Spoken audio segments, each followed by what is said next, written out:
بسم اللہ الرحمن الرحیم۔ السلام علیکم۔ امید ہے آپ سب خیریت سے ہوں گے۔ آج میں آپ کے لیے بہت ہی دلچسپ ویڈیو لے کے حاضر ہوئی ہوں۔ اس ویڈیو کا موضوع ہے حضرت خالد بن ولید رضی اللہ تعالیٰ عنہ کی زندگی کے حالات و واقعات۔ آج کی اس ویڈیو میں آپ کو بتاؤں گی کہ حضرت خالد بن ولید کون تھے اور یہ اسلام لانے سے پہلے اسلام کے کتنے بڑے دشمن تھے، اور پھر اللہ تبارک و تعالیٰ نے ان کا دل اسلام کی طرف کیسے پھیرا، اور یہ کس طرح حضور اکرم صلی اللہ علیہ وآلہ وسلم اور اللہ تبارک و تعالیٰ کی پاکیزہ ذات پر ایمان لے کر آئے، اور پھر کس طرح ایمان لانے کے بعد حضرت خالد بن ولید نے دشمنان اسلام کو چن چن کر قتل کیا اور پوری دنیا کے اندر اسلام کے پرچم کو بلند کیا۔ اور حضرت خالد بن ولید کے پاس ایسی کون سی طاقت تھی کہ جس کی وجہ سے آپ کو سیف اللہ یعنی اللہ تبارک و تعالیٰ کی تلوار کہا جاتا ہے،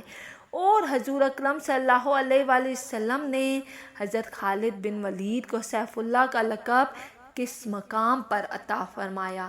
ان تمام تر سوالات کے جوابات قرآن و حدیث کی روشنی میں آج کی اس ویڈیو میں آپ کو بتاؤں گی، لہٰذا آپ سب سے گزارش ہے کہ میری اس ویڈیو کو اینڈ تک ضرور دیکھیے گا۔ اللہ تبارک و تعالیٰ کے ایک ایسے شیر کہ جو جس میدان میں کھڑے ہو جاتے تو ان کو دیکھ کر دشمنوں کے پسینے چھوٹ جاتے، اور اللہ تبارک و تعالیٰ کے فضل و کرم سے ہر ایک میدان کو فتح کر لیا جاتا۔ حضرت خالد بن ولید نے مکہ کے ایک گھرانے میں آنکھ کھولی اور آپ کے والد کا نام ولید تھا۔ حضرت خالد بن ولید بچپن ہی سے دولت و سخاوت اور فہم و فراست کے حوالے سے جانے جاتے تھے۔ حضرت خالد بن ولید کے والد کا نام مکہ کے مشہور اور ممتاز لوگوں میں شمار کیا جاتا تھا۔ آپ کے والد مکہ کے بے شمار باغات کے مالک تھے۔ حضرت خالد بن ولید بچپن ہی سے دوسرے بچوں کی نسبت بہت زیادہ ذہین اور فہم و فراست کے مالک تھے۔ حضرت خالد بن ولید نے گھڑ سواری، تیر اندازی، شمشیر زنی بچپن ہی میں سیکھ لی تھی۔ حضرت خالد بن ولید رضی اللہ تعالیٰ عنہ کس قدر بہادر، طاقتور، ہوشیار اور جنگجو انسان تھے، اس کا اندازہ حضور اکرم صلی اللہ علیہ وآلہ وسلم کی اس بات سے بخوبی لگایا جا سکتا ہے کہ حضور اکرم صلی اللہ علیہ وآلہ وسلم نے آپ کو سیف اللہ کا لقب عطا فرمایا، یعنی اللہ تبارک و تعالیٰ کی تلوار۔ جب حضور اکرم صلی اللہ علیہ وآلہ وسلم نے مکہ کے اندر اعلان نبوت کیا اور اللہ تعالیٰ کی وحدانیت کا پیغام پہنچانا شروع کیا اور لوگوں کو اسلام کی طرف بلانا شروع کیا، اس وقت حضرت خالد بن ولید کا شمار ان گنے چنے لوگوں میں کیا جاتا تھا جو اسلام کے سخت مخالف تھے۔ اس وقت حضرت خالد بن ولید دین اسلام سے نفرت کرتے تھے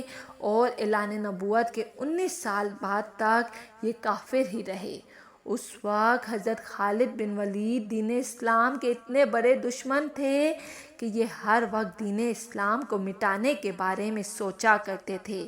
اور ہمیشہ اسلام کے خلاف سازش کرنے والوں کے ساتھ بیٹھا کرتے تھے، لیکن اللہ تبارک و تعالیٰ کی ذات بے نیاز ذات ہے، وہ جب چاہے جسے چاہے ہدایت سے نوازتے، اور ایسا ہی حضرت خالد بن ولید کے ساتھ بھی ہوا۔ جب بھی مسلمانوں اور کافروں کے درمیان میدان جنگ ہوا تو زیادہ تر کافروں کی طرف سے جنگ کے سپہ سالار حضرت خالد بن ولید ہوا کرتے تھے۔ جب جنگ احد کے موقع پر حضور اکرم صلی اللہ علیہ وآلہ وسلم نے مسلمانوں کی فوج میں سے کچھ صحابہ کرام کو ایک پہاڑی پر یہ کہتے ہوئے کھڑا کیا تھا کہ چاہے مسلمانوں کی فوج جیتے یا ہارے، لیکن آپ لوگوں نے اس پہاڑی سے پیچھے نہیں ہٹنا، کیونکہ وہ پہاڑی ایک ایسی جگہ تھی کہ مکہ کے کافروں کی فوج اگر چاہتی اس پہاڑی کے رستے سے پیچھے سے آ کر مسلمان فوج پر حملہ کر سکتی تھی، لہٰذا اسی وجہ سے حضور اکرم صلی اللہ علیہ وآلہ وسلم نے چند صحابہ کرام کو اس پہاڑی پر مقرر فرما دیا تاکہ کافروں کی فوج کسی بھی صورت میں اس پہاڑی کے پیچھے سے حملہ نہ کر سکے۔ یہ جنگ بہت ہی خطرناک جنگ تھی۔ اس جنگ کے اندر مسلمانوں کی تعداد کم ہونے کے باوجود بھی کافروں کو دھول چٹا دی، لیکن اللہ تعالیٰ کی ذات کو کچھ اور ہی منظور تھا۔ چنانچہ جن لوگوں کو حضور اکرم صلی اللہ علیہ وآلہ وسلم نے پہاڑی پر معمور فرمایا تھا اور ان کو وہاں سے نہ ہٹنے کا حکم دیا تھا، چنانچہ جب ان لوگوں نے یہ دیکھا کہ مسلمان یہ جنگ جیت چکے ہیں اور مسلمان مال غنیمت لوٹ رہے ہیں، تو پہاڑی پر موجود ان لوگوں میں سے زیادہ تر لوگوں نے اس جگہ کو چھوڑ دیا اور پہاڑی کو چھوڑ کر میدان میں آ کر خوشی منانے لگے۔ اس کا نتیجہ یہ ہوا کہ حضرت خالد بن ولید، جو کہ اس وقت کافروں کے فوج کے سپہ سالار تھے اور اس وقت آپ کافر ہوا کرتے تھے، اور چونکہ آپ جنگ میں بہت زیادہ مہارت رکھتے تھے، چنانچہ اس وقت حضرت خالد بن ولید نے چند لوگوں کے ساتھ مل کر پہاڑی کے پیچھے سے مسلمانوں پر حملہ کر دیا، اور یہ حملہ اس قدر خطرناک تھا کہ مسلمانوں کو کچھ سمجھ ہی نہ آیا کہ آخر یہ کس طرح ہو گیا۔ اس وقت خالد بن ولید نے اپنی تلوار کے وار سے لگاتار بے شمار صحابہ کرام کو شہید کر دیا، اور دیکھتے ہی دیکھتے پوری جنگ کا نقشہ تبدیل ہو گیا، اور وہ جنگ جو مسلمان جیت چکے تھے، اب وہی جنگ مسلمان ہار چکے تھے۔ اور یہ حضرت خالد بن ولید کی جنگی مہارت تھی کہ جس کی وجہ سے حضرت خالد بن ولید نے ہاری ہوئی جنگ کو جیت لیا۔ اس جنگ کے بعد وقت یوں ہی گزرتا گیا اور صلح حدیبیہ کے بعد حضرت خالد بن ولید اکثر پریشان رہنے لگے، اور ان کی پریشانی کی وجہ صرف ایک ہی تھی، اور وہ یہ تھی کہ دن بدن اسلام بڑی تیزی کے ساتھ پھیل رہا ہے، اور حضرت خالد بن ولید ہمیشہ یہی سوچتے رہتے کہ آخر کیا وجہ ہے کہ کافروں نے کئی بار مسلمانوں کو جنگ کے میدان میں للکارا، اور کافر اپنے پاس اچھے ہتھیار اور اچھے جنگجو ہونے کے باوجود بھی مسلمانوں کو نہ ہرا سکے اور ہمیشہ منہ کی کھانی پڑی۔ حضرت خالد بن ولید کے دماغ میں عجیب و غریب باتیں چلتی رہی، اور وہ سوچتے رہتے کہ آخر اسلام ایسی کون سی طاقت رکھتا ہے کہ مسلمان ہمیشہ کافروں سے جیت جاتے ہیں؟ کہیں ایسا تو نہیں کہ مسلمانوں کے ساتھ کوئی غیبی طاقت ہے؟ اور کبھی ان کے دماغ میں یہ خیالات چلتے کہ کہیں ایسا تو نہیں کہ حضور اکرم صلی اللہ علیہ وآلہ وسلم واقعی اللہ تبارک و تعالیٰ کے سچے نبی ہیں۔ چنانچہ حضرت خالد بن ولید کی زندگی کے یہ دن انہی کشمکش اور انہی خیالات اور سوالات کے اندر چل رہے تھے کہ ایک دن ان کے بڑے بھائی کا خط ان کے پاس آیا۔ اس خط میں یہ تحریر تھا کہ اے خالد، تم کہاں ہو؟ حضور اکرم صلی اللہ علیہ وآلہ وسلم مجھ سے تمہارے بارے میں پوچھ رہے ہیں کہ آخر خالد کہاں ہے؟ اور اس خط میں حضرت خالد بن ولید کے بھائی نے یہ لکھا تھا کہ میں یہ چاہتا ہوں کہ تم کفر کے اس اندھیرے سے نکل کر اسلام کی روشنی میں داخل ہو جاؤ۔ چنانچہ اس خط کو پڑھتے ہی حضرت خالد بن ولید کے اوپر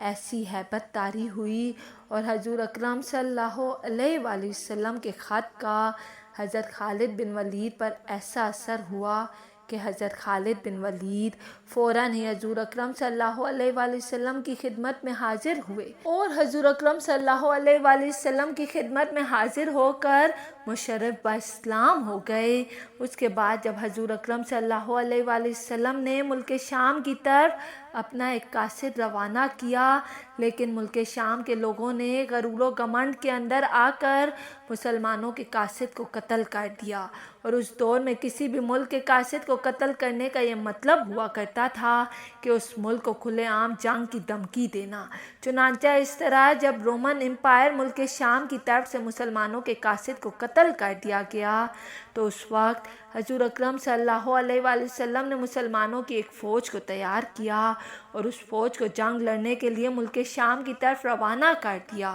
اور حضور اکرم صلی اللہ علیہ وآلہ وسلم نے اس جنگ کا سپہ سالار حضرت زید بن حارثہ کو بنایا۔ حضرت زید بن حارثہ حضور اکرم صلی اللہ علیہ وآلہ وسلم کے وہ لاڈلے صحابی تھے جو حضور اکرم صلی اللہ علیہ وآلہ وسلم کے منہ بولے بیٹے ہیں، اور آپ کا ذکر قرآن پاک میں بھی آیا ہے۔ چنانچہ حضور اکرم صلی اللہ علیہ وآلہ وسلم نے جنگی لشکر کو روانہ کرتے ہوئے صحابہ کرام کو یہ نصیحت فرمائی کہ اگر زید بن حارثہ شہید ہو جائیں تو ان کے بعد فوج کا سپہ سالار حضرت جعفر رضی اللہ تعالیٰ عنہ ہوں گے، اور اگر حضرت جعفر رضی اللہ تعالیٰ عنہ بھی شہید ہو جائیں تو اس کے بعد فوج کے سپہ سالار حضرت عبداللہ بن رواحہ ہوں گے، اور اگر وہ بھی شہید کر دیے جائیں تو اس کے بعد جس پر تم لوگ متفق ہو اسی کو اپنا سپہ سالار بنا لینا۔ چنانچہ اس نصیحت کے بعد حضور اکرم صلی اللہ علیہ وآلہ وسلم نے مسلمانوں کے لشکر کو ملک شام کی طرف روانہ کر دیا، اور خود حضور پاک صلی اللہ علیہ وآلہ وسلم چند صحابہ کرام کے ہمراہ مسجد نبوی کے اندر تشریف فرما ہو گئے۔ چنانچہ جب مسلمانوں اور ملک شام کے درمیان جنگ ہو رہی تھی تو اس وقت حضور اکرم صلی اللہ علیہ وآلہ وسلم جنگ کا سارا نقشہ صحابہ کرام کو بتا رہے تھے اور اپنی آنکھوں سے ہونے والی تمام تر جنگ کا حال دیکھ رہے تھے، اور صحابہ کرام کو بیان فرما رہے تھے۔ یہ ایک بہت بڑی اور خطرناک جنگ تھی، اور حضور اکرم صلی اللہ علیہ وآلہ وسلم روتے ہوئے اپنے پاس موجود صحابہ کرام سے فرما رہے تھے کہ اب زید بن حارثہ کو شہید کر دیا گیا ہے، اور اب اسلامی فوج کا جھنڈا حضرت جابر بن طیار کے پاس ہے۔ چنانچہ تھوڑی دیر بعد حضور اکرم صلی اللہ علیہ وآلہ وسلم نے روتے ہوئے صحابہ کرام کو بتایا کہ اب حضرت جعفر رضی اللہ تعالیٰ عنہ کو بھی شہید کر دیا گیا ہے، اور اب اسلامی فوج کا جھنڈا حضرت عبداللہ بن رواحہ کے پاس آ پہنچا ہے۔ چنانچہ اس کے تھوڑی دیر بعد حضور صلی اللہ علیہ وآلہ وسلم نے روتے ہوئے صحابہ کرام کو فرمایا کہ حضرت عبداللہ بن رواحہ کو بھی شہید کر دیا گیا ہے، اور اب تمام صحابہ کرام کے متفق ہونے کے بعد حضرت خالد بن ولید کو اسلامی فوج کا سپہ سالار بنا دیا گیا ہے۔ کفر کی زندگی کے بعد حضرت خالد بن ولید کا یہ پہلا موقع تھا کہ جب آپ رضی اللہ تعالیٰ عنہ کو اسلامی فوج کا سپہ سالار بنایا گیا۔ جیسے ہی حضرت خالد بن ولید کے ہاتھ میں اسلامی فوج کا جھنڈا آیا، اور جب اس چیز کو رومن امپائر ملک شام کے لوگوں نے دیکھا تو خالد بن ولید کو دیکھتے ہی ان کی آدھی ہمت ہار گئی، اور حضرت خالد بن ولید جیسے بہادر شخص کو دیکھتے ہی وہ لوگ ٹوٹ گئے۔ اس کی وجہ یہ تھی کہ ہر طرف اس دور کے اندر یہ بات مشہور تھی کہ مکہ کے اندر مشرکین کی طرف سے خالد نام کا ایک بہادر جنگجو شخص ہے جو اپنے سامنے کسی کو ٹکنے نہیں دیتا۔ لیکن اب چونکہ حضرت خالد بن ولید مشرف با اسلام ہو چکے تھے اور اب آپ اسلامی فوج کے سپہ سالار تھے، چنانچہ حضرت خالد بن ولید نے اپنی جنگی صلاحیتوں کو اور اپنی مہارتوں کو استعمال کرتے ہوئے مسلمانوں کے ہمراہ اس جنگ کو جیت لیا، اور اس جنگ کے اندر حضرت خالد بن ولید ایمانی جذبے کے ساتھ اور اس قدر جوش کے ساتھ لڑے اور اس قدر کفار کا قتل عام کیا کہ اس جنگ کے اندر حضرت خالد بن ولید کے ہاتھوں 9 تلواریں ٹوٹی تھی۔ چنانچہ ادھر مسلمانوں کی جنگ ہو رہی تھی اور ادھر حضور اکرم صلی اللہ علیہ وآلہ وسلم مسجد نبوی میں بیٹھ کر صحابہ کرام کو جنگ کا حال بیان فرما رہے تھے، اور جب حضرت خالد بن ولید نے اللہ تعالیٰ کے حکم سے اپنی بہادری سے اس جنگ کو جیت لیا تو حضور اکرم صلی اللہ علیہ وآلہ وسلم بہت خوش ہوئے، اور تمام صحابہ کرام کے سامنے حضور اکرم صلی اللہ علیہ وآلہ وسلم نے حضرت خالد بن ولید کو ایک نیا نام دیا، اور وہ نام تھا سیف اللہ، یعنی اللہ تبارک و تعالیٰ کی تلوار۔ چونکہ حضرت خالد بن ولید نے اسلام میں داخل ہونے کے بعد مسلمانوں کے ساتھ مل کر کافروں کے خلاف پہلی جنگ جیتی تھی، اور اس جذبہ ایمانی کے ساتھ جیتی تھی کہ جس کی کوئی مثال نہیں ملتی۔ یہی وجہ تھی کہ حضور اکرم صلی اللہ علیہ وآلہ وسلم نے حضرت خالد بن ولید کو سیف اللہ کا لقب عطا فرمایا۔ چنانچہ اس کے بعد حضور اکرم صلی اللہ علیہ وآلہ وسلم نے تمام صحابہ کرام کو جنگ کے فتح ہونے کی خوشخبری سنائی، اور اس طرح مسلمانوں نے حضرت خالد بن ولید کی قیادت میں اس جنگ کو جیتا، اور اسی جنگ کو بعد میں جنگ موتا کا نام دیا گیا۔ حضرت خالد بن ولید، حضرت عمر فاروق رضی اللہ تعالیٰ عنہ کے دور خلافت میں 642 عیسوی کو اپنے خالق حقیقی سے جا ملے اور اس فانی دنیا سے رخصت ہو گئے۔ اللہ تبارک و تعالیٰ سے دعا ہے کہ اللہ تعالیٰ ہمیں بھی ایمانی جذبہ عطا فرمائے، آمین۔ اگر آپ کو میری ویڈیو پسند آئی ہے تو لائک اور سبسکرائب لازمی کیجیے گا۔